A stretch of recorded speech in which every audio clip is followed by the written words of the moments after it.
어느 여름 새벽이었습니다. 한 여중생이 112에 신고를 해옵니다. 저 폭행을 당했어요. 성폭행입니다. 얼마나 놀랐을까. 신고를 한 여중생과 친구 한 명이 한 야산에서 성폭행을 당했다는 겁니다. 가해자는 인근의 고교생 4명이었습니다.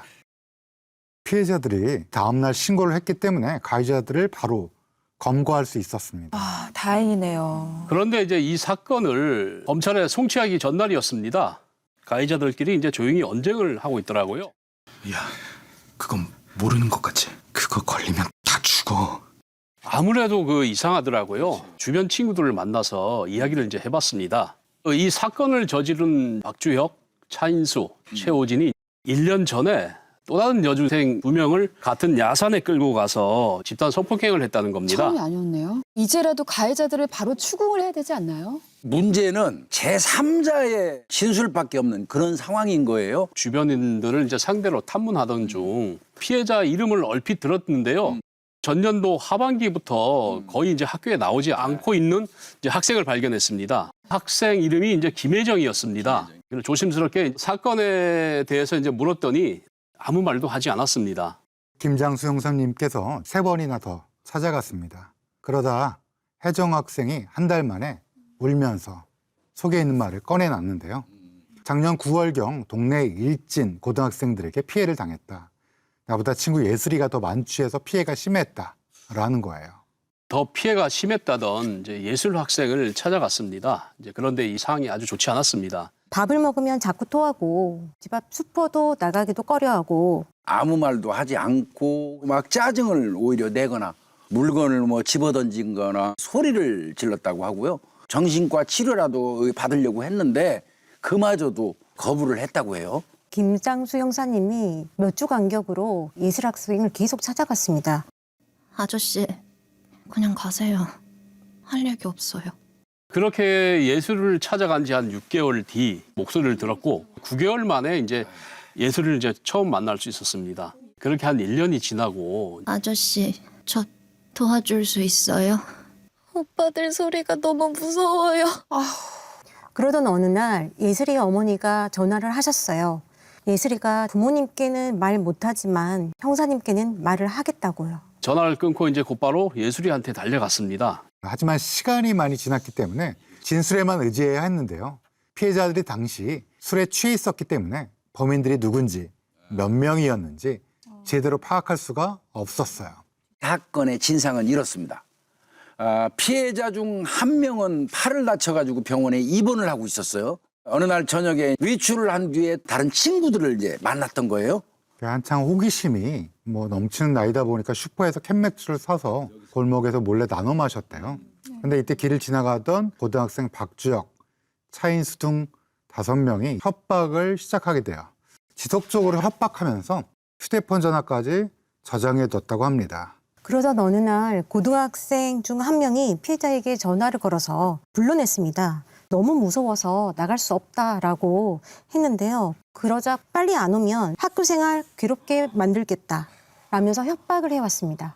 결국 피해자는 슈퍼 앞으로 나갔습니다. 가보니까 협박한 5명 이외에 다른 남학생들이 있었고요. 피해자들을 데리고 인근 야산으로 갔습니다.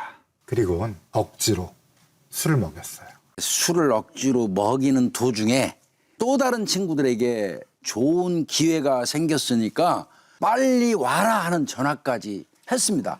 한 분이가 성폭행을 하면 다른 분이 또 망을 보고 누군가 오는 것 같으면 사전에 자기들끼리 약속을 한 용어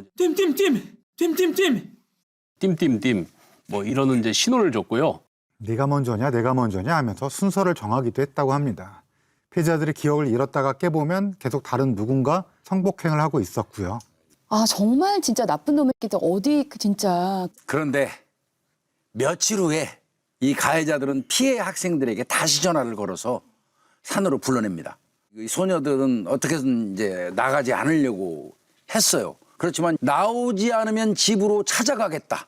학교에 소문내겠다 하면서 협박을 하기 시작했습니다. 결국 겁을 먹은 소녀들은 또 나갈 수밖에 없었습니다. 그런데 1차 성폭행 이후 가해자들이 다른 친구들에게 자랑하듯이 검쟁각을 떠벌리고 다녔다고 합니다. 그래서 이번엔 산에 온 남학생들이 더 많았습니다. 말리는 사람이 한 명도 없었다라는 것 자체가 도저히 지금 이해가 안 갑니다. 범죄를 통해 얻게 되는 이득이 처벌보다 강할 때 범죄는 언제든지 일어날 수 있습니다. 무단횡단과 같은 상대적으로 작은 위법 행위도 이동시간이 짧아진다라는 이득이 차이치 위험보다는 높다라고 판단되기 때문에 일어나는 것이거든요. 이 사건의 경우에는 성폭행하면서 얻는 성적인 쾌감, 상대를 제압했다라는 우월감, 이런 강력한 심리적 보상이 있었을 거예요. 그렇다면 쾌감에 취해서 처벌받을 생각 자체를 못하는 건가요? 특히 이 사건의 경우에는 가해자가 한 명이 아닌 집단이라는 것에 주목을 해야 합니다. 일명 동조효과라는 것이 작용하거든요. 동조 효과요? 동조효과는 내가 비록 옳지 않다라고 생각하는 문제라고 할지라도 다수의 다른 사람들이 옳다라고 이야기를 하면 나도 결국은 옳다라고 동조하게 되는 그런 현상이에요. 한 의견이나 결정을 압도적인 다수가 지지하는 것처럼 보이면 나 역시도 그 절대 다수의 의견에 따르게 되는 것이죠. 뭐 회식 같은 거 할 때 사장님이 예를 들어서 난 짜장 하면 왜 직원들이 저도 짜장 먹을게요. 그런 거 말씀하시는 건가요? 정확합니다. 분명 이 사건 같은 경우도 수많은 가해자들 중에서 과연 이래도 되는가 하는 의문과 두려움을 가진 자가 있었을 거예요. 하지만 다수의 친구들이 성폭행을 하고 있으니까 이건 그냥 재미구나. 나만 괜히 심각했네. 이런 잘못된 생각으로 변질되게 되는 것이죠. 심지어 다수가 저지르는 행동은 일종의 규범처럼 잘못 인식되는 경우가 있기 때문에 범죄의 가담 가능성을 더 높이기도 합니다. 이 사건의 경우는 아이러니하게도 가해자의 숫자가 많았기 때문에 오히려 범죄에 참여하기가 더 쉬워져서 가해자가 불어난 거네요. 네, 인터넷 악플 문제를 생각해보면 조금 더 이해가 쉽습니다. 악플 문제가 끊이지 않는 대표적 이유가 바로 익명성 때문인데요. 개인의 신원이 쉽게 특정되지 않는 경우 누구나 훨씬 손쉽게 범죄에 가담하게 될 수가 있습니다. 특히 공범의 수가 많아지면 많아질수록 익명성이 더욱 커진다고 느껴요. 그래서 더 과감한 행동이 가능해지는 겁니다. 설사 범행 사실이 발각된다 하더라도 다들 하니까 어쩔 수 없었다. 쟤는 더 심했다. 이런 식으로 윤리적 책임을 분산시킬 수가 있거든요. 더 과감하고 무모해지는 것입니다. 이런 사건 같은 경우는 이제 청소년들이기 때문에 또 다른 특성을 나타내기도 할 것 같습니다. 대체로 이 청소년 범죄를 분석을 해보면요. 여러 명이 그 때를 지어서 범행을 할 때는 쟤도 했는데 죄책감의 분산 현상을 또 가져오기도 해요. 그다음에 이제 뭐 일반적으로 우리 뭐 부안해동한다고 그러는데 따라서 그냥. 그리고 청소년기에 특별히 가지는 그런 게 있어요. 누군가가 좋지 않은 짓을 하고 있음에도 불구하고 거기에 가담치 않으면 그 집단으로부터 또 맞아요. 도태되고. 네, 도태되는 이제 그런 것도 작용했을 가능성이 있어 보입니다. 뭐 저도 이거하고 유사한 사안을 꽤 많이 해서 사실 제가 했던 사건은 사망했어요. 거의 유사한 맥락의 이 사건인데요. 이 피해 그 여중생이 사망했던 사건을 전 해본 적이 있어서 누구보다도 우리 김영사 마음을 저도 좀 알 것 같습니다. 청소년기이기 때문에 또 특별히 성인들 사이에서 일어나지 않는 이런 범죄 현상이 있다는 것도 우리가 염두에 두고 좀 봐야 될 것 같습니다. 청소년 시기는 또래 집단의 소속 욕구가 인생에서 가장 높은 시기입니다. 맞아요. 이 사건에서와 같이 일진이라고 불리는 무리가 있잖아요. 이 일진 문화도 청소년 시기의 높은 소속 욕구에서 비롯된 부분이 큽니다. 나쁜 짓을 할 때 설령 본인은 좀 빠지고 싶다 하더라도 그 집단에 속하고자 하는 강력한 목적의식으로 범죄에 가담하기도 하는 것이죠. 즉 또래 집단에 소속되고자 하는 욕구가 범행에 대한 죄책감 정도는 쉽게 억압할 수 있는 것입니다. 게다가 지금 주동하는 학생들이 막 일진이니까 내가 나쁜 짓을 해도 이렇게 센 아이들이 나를 지켜줄 거야 뭐 이런 심리도 있었을 것 같거든요. 근데 아무리 그렇더라 하더라도 가해자 중에 단 한 명이라도 이러면 안 되는 거 아니야? 라고 좀 올바른 판단을 하고 쓴소리를 했더라면 범행을 막을 수 있지 않았을까 하는 아쉬움이 들어요.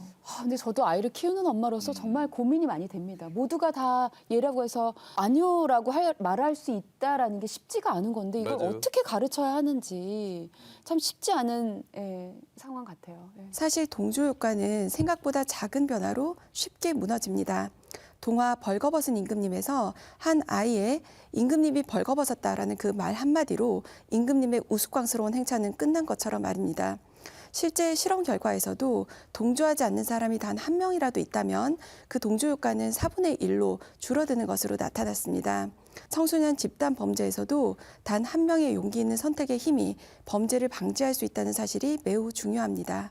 그래도 집단이 한 사람을 짓밟는 짓은 노라고 해야 됩니다. 피해자가 이름을 기억하고 있던 가해자는 1, 2차 성폭행에 모두 가담한 6명뿐이었습니다. 그래서 이제 처음 검거했던 세 학생이 다녔던 이제 학교에 공문을 보내서 이제 평소 피의자들과 이제 잘 어울리는 친구가 누구인지를 이제 확인했고 공범을 파악하는 데 주력했습니다. 그 결과 유력한 용의자들이 15명, 범행이 확실시 되는 사람은 10명이었습니다. 그렇게 많아. 용의선상에 올린 15명의 신상 정보를 이제 샅샅이 파악했습니다. 확인해 보니 가해자 15명 중 5명이 군 복무 중이었습니다. 그래서 전화나 컴퓨터에 접근이 어려운 군인부터 조사를 시작하게 됐습니다. 우리가 왜 왔는지 알고 있죠? 이미 다 끝났습니다. 모르겠는데요. 무슨 말씀하시는지. 당신도 이 사건에 상당히 많이 관여가 돼 있습니다. 저는 형사님이 무슨 말씀하시는지 전혀 모르겠는데요. 첫 대면을 했는데 눈빛이나 이제 표정이 적개심과 분노에 차 있었어요. 그래서 이 사람은 뭔가를 알고 있다는 느낌이 들었습니다. 네, 수사가 시작됐다는 소문을 들은 것 같아요. SNS를 통해서 딱 잡아떼자라고 이제 서로 모의를 한 거예요. 6시간을 이제 모르쇠로 일관하는데 미치겠더라고요. 시간은 자꾸 가는데 눈도 끔찍하지 않고 있으니까 오히려 제가 흔들리기 시작했어요. 이러면 이제 그 수사관 입장에서는 이거 내가 용의자를 이거 잘못 특정했나? 이런 생각도 좀 들게 되고요. 또 이 사건이 이게 특성이 또 오래된 사건이잖아요. 정확하지도 않고. 또 이름만 똑같은 사람을 지금 내가 잘못 집어가지고 여기 온 게 아닐까 이런 생각이 들기도 하거든요. 아마 그 당시에 우리 김 형사님 머릿속이 굉장히 혼란했을 것 같습니다. 그래서 너도 힘드니까 30분만 쉬었다 하자. 라고 하고 이제 쉬는 동안 다른 이제 가해자들 진술 요약본을 이제 확인해 봤어요. 근데 이제 이 가해자의 이름이 이제 여러 번 이제 언급이 되어 있더라고요. 그래서 이제 신상 자료를 다시 봤습니다. 그랬더니 이제 어머님은 안 계시고 아버지와 누나와 살고 있더라고요. 그래서 이제 다시 조사를 시작한 후에 이렇게 물어봤습니다. 여기 오기 전에 당신 집을 다녀왔습니다. 아버님 다리가 많이 불편하시던데 너무 힘들어 보여서 차마 만나보지 못하고 그냥 왔습니다. 근데 아버님이 당신 지금 이런 모습을 보면 어떨까요? 아버지가 사고가 났는데 치료도 못 받고 너무 불쌍합니다. 아버님은 그렇게 힘드신데 당신이 거짓말하는 것을 보면 어떻게 생각할까요? 제 생각에는 아버님은 당신이 당당하고 떳떳하게 그렇게 살기를 바랄 거예요. 형사님 죄송합니다. 다 말씀드릴게요. 가해자의 죄책감, 그 아킬레스건을 딱 건드셨네요. 형사님 진짜로 근데 이 가해자의 가족을 만나고 오신 거예요? 아니요. 오래되고 증거도 이제 부족한 사건이라 단 한 번 조사로 모든 것을 이제 얻어내기 위해서 그 사전에 이제 가해자들에 대한 모든 자료를 이제 파악한 거예요. 원래 수사 중에 가족 만나면 안 되죠. 그거는 내가 지금 당신 아들을 수사합니다 하고 광고하는 것과 같잖아요. 네. 그래서 아주 특별한 경우가 아니면 뭐 이 보안을 위해서 절대 가족 만나지는 않습니다. 형사님이 연기까지 하면서 진술을 받아낸 결과 네. 가해자가 총 22명이라는 것이 밝혀졌습니다. 22명이요? 거의 한 학급의 절반 아닌가요? 맞아요. 재판 결과 어떻게 나왔나요? 1심에서 4명의 주범 중에 2명에게는 각각 징역 7년, 6년이 선고되었고 나머지 2명에게는 징역 5년이 각각 선고되었습니다. 그리고 피고인 2명에 대해서는 징역 3년, 집행유예 5년을 그리고 5명의 피고인은 증거 부족으로 무죄가 선고가 되었습니다. 피고인들이 결국은 항소를 하더라고요. 항소 결과 주범 4명 중에 3명의 형량이 각각 1년씩 늘었습니다. 잘 됐다. 집행유예를 받은 2명 중에 1명은 징역 2년 6개월의 실형을 선고받았습니다. 속이 다 시원하네요. 군 복무 중인 피고인들도 군사법원에서 각각 징역 4년, 3년, 2년 6개월 등 가담 정도에 따라 판결이 내려졌습니다.